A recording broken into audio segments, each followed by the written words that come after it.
Bonjour à tous, je vous fais cette vidéo pour vous donner quelques astuces concernant l'auto-vibratoire de vos lieux. Je vais vous donner des astuces qui vont vous permettre de maintenir l'auto-vibratoire de votre lieu ou même peut-être de l'améliorer légèrement.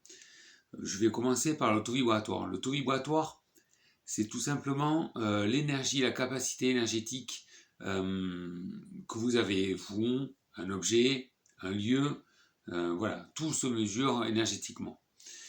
Donc ce taux vibratoire de votre lieu varie suivant sa capacité à lui, les habitants qui sont dedans, mais aussi les objets qui sont dedans.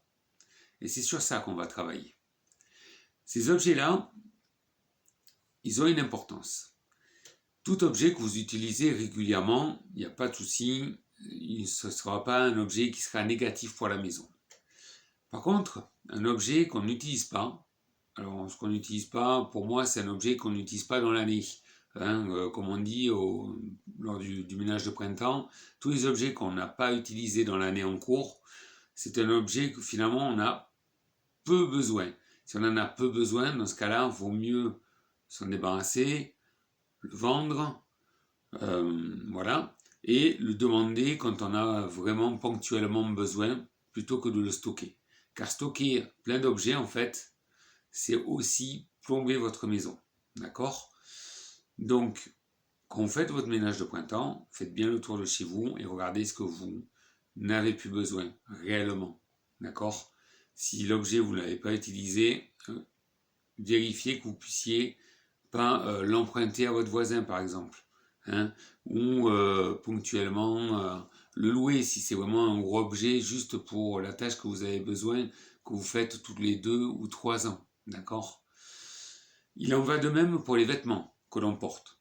Tout vêtement que l'on ne porte pas pendant un an, c'est un vêtement qu'on n'aime pas. Et si on l'aime pas, c'est qu'énergétiquement, il vibre pas comme nous. D'accord? Et le jour où on va le mettre même, ça va, alors plomber c'est un bien grand mot, mais énergétiquement c'est pas bon pour vous. Donc ce vêtement-là, c'est pareil, donnez-le à Emmaüs, vendez-le sur n'importe quel site, mais ne le gardez pas, d'accord? Renouvelez votre garde-robe si vous vous sentez plus bien avec l'ancienne, d'accord? N'hésitez pas à le faire. Ça permet, ça, d'augmenter le taux vibratoire. Il y a quelque chose aussi qu'il faut faire, prendre une habitude, c'est un objet cassé. Un objet cassé, c'est un objet qui a un taux vibratoire qui est bas. D'accord? Alors, je ne vous dis pas de jeter à tout va tout objet qui est cassé. Non. Si on peut le réparer et le réutiliser comme d'habitude, régulièrement, faites-le. Ça, il n'y a aucun problème. Par contre, si c'est un objet qui est cassé, que vous allez stocker en se disant, je le réparerai quand j'aurai 5 minutes, et que ça dure. Ça, c'est pas bon, ça plombe votre maison. D'accord? Si vous réparez cet objet, mais qu'au final, vous le laissez de côté parce que vous avez peur de le recasser, parce que ce que vous avez fait, c'est pas la peine non plus. Cet objet, ça dégage. Vaut mieux l'évacuer, ce sera mieux pour vous, et vaut mieux en racheter un.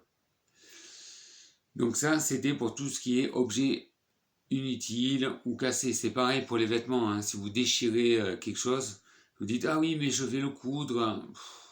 Franchement, il vaut mieux s'en débarrasser et reprenez un t-shirt, reprenez un pull et voilà. Bon, si c'est des affaires de bricolage qu'on utilise régulièrement, qui sont déchirées, bon pas de problème, on l'utilise régulièrement, donc vous pouvez le garder. Je vais vous donner une autre astuce. Il est important dans sa maison d'avoir des affaires rangées. Quand c'est le désordre, ben c'est pas bon. Généralement, quand c'est le désordre, c'est parce qu'on entasse, on range pas, et énergétiquement, c'est pas bon pour votre maison, d'accord, pour votre lieu.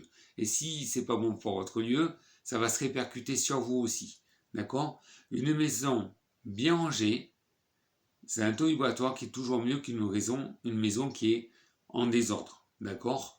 Alors, je vous demande pas d'être maniaque et de tous les jours faire le ménage, hein, ou de ranger, mais pensez-y. Régulièrement, faites le ménage pour que ça soit propre et que vous aussi vous y sentiez bien. Plus on se sent bien dans notre maison, plus on vibre bien aussi, d'accord? Donc il faut nettoyer régulièrement quand même sa maison et la ranger. D'accord? Que ça soit assez bien rangé, parce que quand c'est le bazar, c'est pas bon. Et je prends le cas surtout pour les thérapeutes.